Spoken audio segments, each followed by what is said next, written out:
Are you considering becoming an expat to save some of your retirement dollars and find a country to maybe have some new adventures in while you're still healthy enough to do that?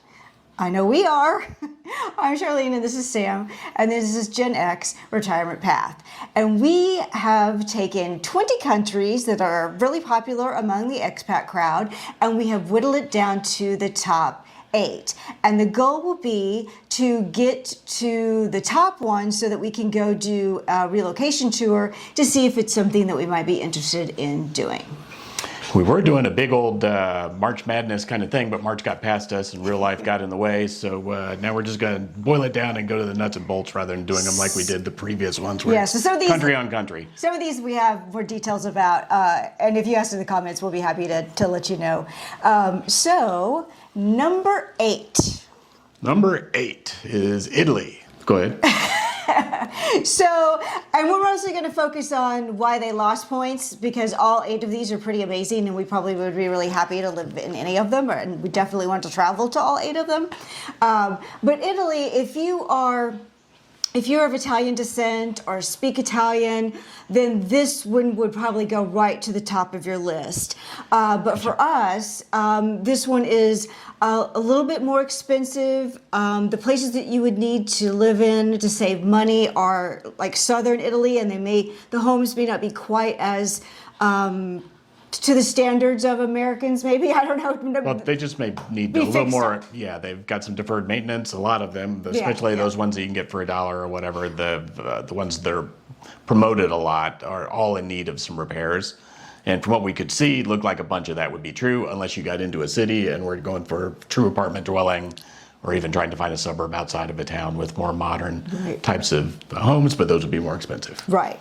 So the point would be to save some money, and there's a lot of bureaucracy to get a visa to get into the country. So it probably right now will stay on the visit list, not the go live in list. I think you probably stop with just bureaucracy. Italy's known for its bureaucracy. Right. So there you go. All right. Number 7. Number 7, we've got Thailand. And really like Thailand. You hear good things about it. There's TV shows about it that get into the news. Right. So really beautiful place. We want to get there and visit it. We'd heard that there's a super low cost of living. We're surprised when we put it head to head with Colombia and found out that Colombia actually was cheaper to live in than Thailand was. And in the description box, we have the sites that we use to get those numbers from, and we wanted to kind of evaluate everything on equal terms. And surprisingly, it did not turn into the cheapest. Definitely on the want to visit list.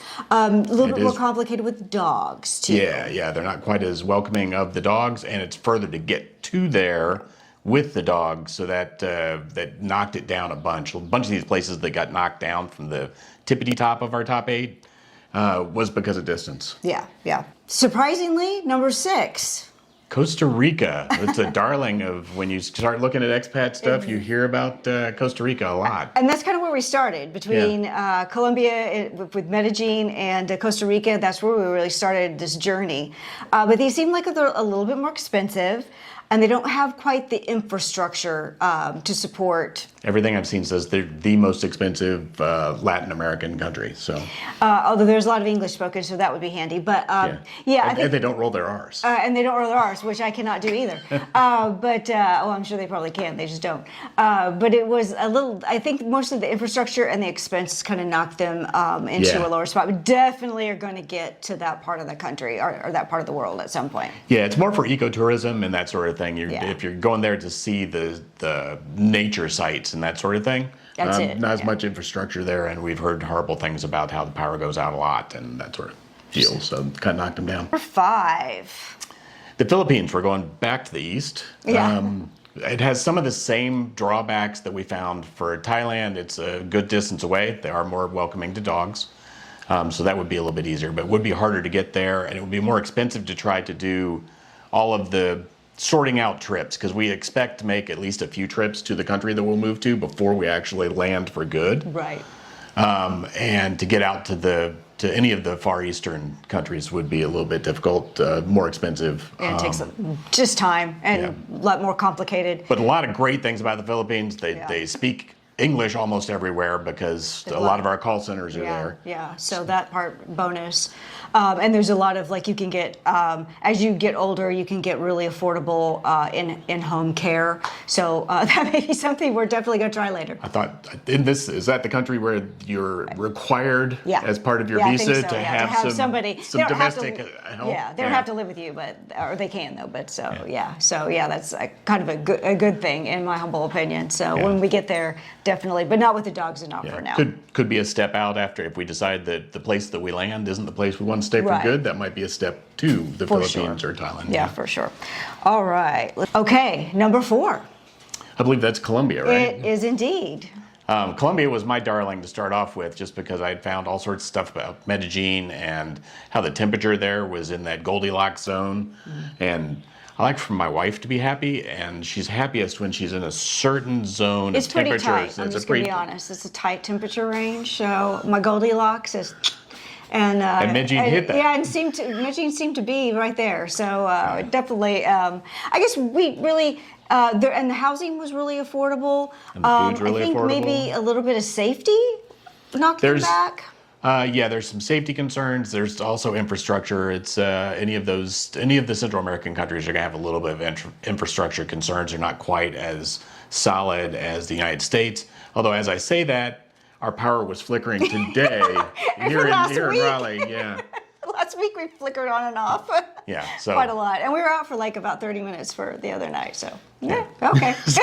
So maybe it's not that different. So maybe watch what you complain about, I guess. So, but anyway, so they definitely a place that I think we'll definitely try to visit, and it's still on that definitely would like to see list. And it may drop back a little bit, but one of the other drawbacks to it was there's starting to be a little bit of resistance to all the expats that are in the area because they're driving prices up, and the locals don't like that. So there's starting to be a little bit of that, like you hear about in Spain too. That sometimes the locals are a little bit resistant to having people come in and buy all the stuff up and make everything cost more. Right. Number 3. Grenada. This was like a dark horse. Like, I just put it in because I heard about it at the last minute that it was starting to get some favorable tax benefits, and you could buy into a pass. You could get like a residency pretty good, and so it was a little bit like we've been there. We've actually visited Grenada. We have visited there, and it is pretty amazing to be sure.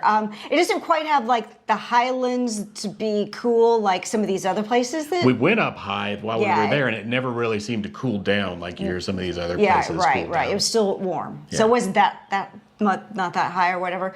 But as far as like medical care, vet care, it's probably some of the top notch in the Caribbean.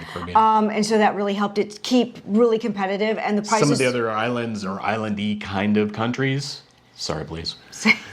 Sorry, I called Belize an island earlier, and it's not an island. Kind of, but anyway, like most of the island-y kind of places that seem like a really great place to try to relocate to, have some difficulty with medical care, and you need to plan for that to be able to have to fly back to either the mainland United States or mainland somewhere else, which complicates everything when you have to have medical care as part of your baseline, and I will, so. Right, and if you've watched any of these before, you've talked about we've had some medical issues. One of us has some medical issues that we have to be aware of, and there'll be some kind of ongoing really testing, important testing that won't just be at any old clinic, you know. So kind of is going to require a little bit more attention, which Grenada checks that box. And Grenada.